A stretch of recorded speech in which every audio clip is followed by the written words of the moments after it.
దేవుని నామానికి మహిమ కలుగును గాక. ఈ రాత్రి ఈ వీడియో చూస్తున్న సహోదరులందరికీ కూడా నా హృదయపూర్వకమైన వందనాలు తెలియజేస్తూ ఉన్నాను. నేను ఈ రాత్రికాల సమయంలో ఈ వీడియో పెట్టడానికి గల ప్రాముఖ్యమైన విషయాన్ని ఒకటి మీకు జ్ఞాపకం చేద్దామని మేము ముందుకు వచ్చాను. ఏంటి ఆ విషయాన్ని మనం చూసినట్లయితే ఈరోజు ప్రతి ఇంట్లో చాలామంది చనిపోయి ఉంటారు. మన పూర్వీకులు, మన పెద్దవారు, తల్లిదండ్రులు కానీ, అన్నదమ్ములు కానీ, అక్క చెల్లెలు కానీ, తమ్ముడు కానీ చాలామంది చనిపోయి ఉంటారు కదా.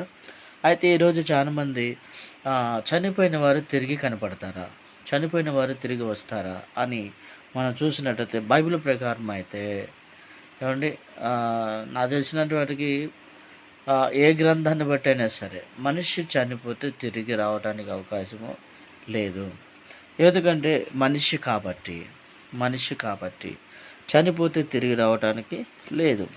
మనం చూసినట్టయితే ఆదికాండము 2వ అధ్యాయము 7వ వచనంలో దేవుడైన యెహోవా నరుని నేలమట్టి నుంచి తీసి నిర్మించి తన నాసికారంధ్రము జీవాత్మగా నరుడు జీవాత్మాయను అని చెప్పి రాయబడింది. అంటే దేవుడు పెట్టాడు కాబట్టి ఖచ్చితంగా ఆత్మ ఎక్కడికి వెళ్తుంది? దేవుని వద్దకే వెళ్తుంది. రెండోది, శరీరం ఎక్కడి నుంచి తీయబడింది అంటే మట్టి నుండి తీయబడింది. అంటే మొదటి మనిషి మట్టి నుండి చేయబడ్డాడు. అయితే ఈరోజు చాలామంది కొంతమంది క్వశ్చన్ చేస్తూ ఉన్నారు, మనిషి మట్టి నుంచి తీయబడ్డా? మట్టి నుంచి కాదు, తల్లి గర్భంలోంచి పుట్టాడని. ఎస్, తల్లి గర్భంలోంచి పుట్టాడు, నేను కాదనట్లేదు, నేను దానికి వ్యతిరేకని కూడా కాదు. అయితే మనం కొన్ని విషయాలను చూసినప్పుడు, కొన్ని మాటలు మనం చూసినప్పుడు అక్కడ చాలా స్పష్టంగా కొన్ని విషయాలు రాయబడుతూ ఉంటాయి. ఏంటని మనం చూసినట్టయితే 90వ కీర్తన మనం 3వ వచనం ఒకసారి పరిశీలన చేస్తే, నీవు మనుషులను మట్టికి మార్చుచున్నావు, నరులారా తిరిగి రండని నీవు సెలవిచ్చుచున్నావు అని చెప్పి రాయబడి ఉంది. అంటే మనుషులను మట్టికి మారుస్తున్నాడు అంటే అర్థం ఏంటి? ఇవన్నీ మొదటి మనిషిని మట్టితో చేశాడు. తర్వాత ప్రతి ఒక్కరు కూడా తల్లి గర్భం ద్వారాగా శరీరం ధరించి పుడుతున్నారు.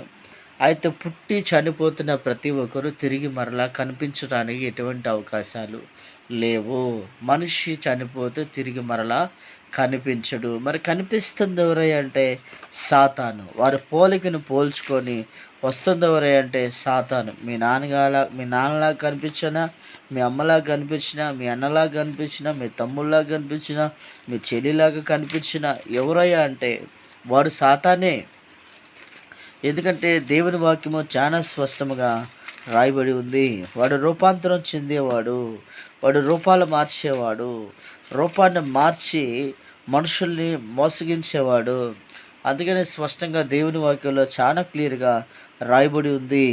చూడండి, మనం చూసినట్టయితే యోహాను సువార్త 8వ అధ్యాయం 44వ వచనాన్ని మీరు ఒకసారి పరిశీలన చేసినట్టయితే, ఇవన్నీ అక్కడ 44 నుండి 45 దాకా ఒకసారి మీరు పరిశీలన చేయండి. అక్కడ మీకు కొన్ని విషయాలు కనపడుతూ ఉంటాయి. తర్వాత ప్రకటన మనం చూసినట్టయితే ఆదికాండము 6వ అధ్యాయము మొదటి నుంచి మనం చూస్తే అక్కడ కూడా రూపాంతరము చెందినట్లు మనకి కొన్ని విషయాలు కనపడుతూ ఉంటాయి. ఎందుకంటే వాడు దేవదూతగా కిందకు తోయబడ్డాడు. వాడు రూపాంతరము చెంది అనేక మందిని కూడా మోసం చేస్తూ ఉన్నాడు. కాబట్టి దయచేసి ఈ రాత్రికాల సమయం మళ్ళీ చెప్తున్నాను, అజ్ఞానములో ఉండద్దు. చనిపోయిన వారు తిరిగి రావడానికి అర్హులు కారు. వచ్చాడు అంటే వాడు సాతానే, మనుషుడు మాత్రము కాదు. ప్రకటన గ్రంథము 6వ అధ్యాయము 9 నుండి 11 దాకా చదివితే బలిపీఠము కింద చనిపోయిన వారందరి ఆత్మలు ఉన్నట్లు మనం చూస్తాము. కాబట్టి నీతిమంతులకు ఆధారము దేవుని వాక్యమే. కనుక మనం దేవుని వాక్యాన్ని ఆధారం చేసుకొని దేవుని వాక్యమును బట్టి మనం అందరం ముందుకు నడుచుదుము గాక.